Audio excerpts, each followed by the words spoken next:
Wind roared to prove his power, but Moon said nothing. One night, Wind and Moon argued.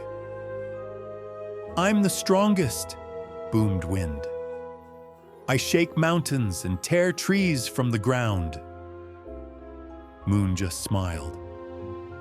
Wind howled across forests, ripped rooftops, and stirred oceans, but the people hid.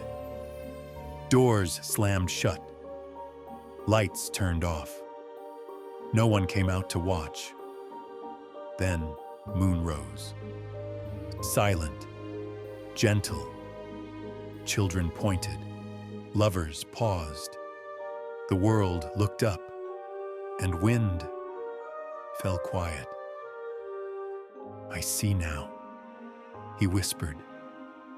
"Quiet power shines the farthest.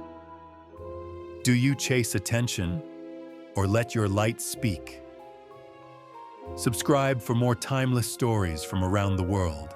New shorts every week.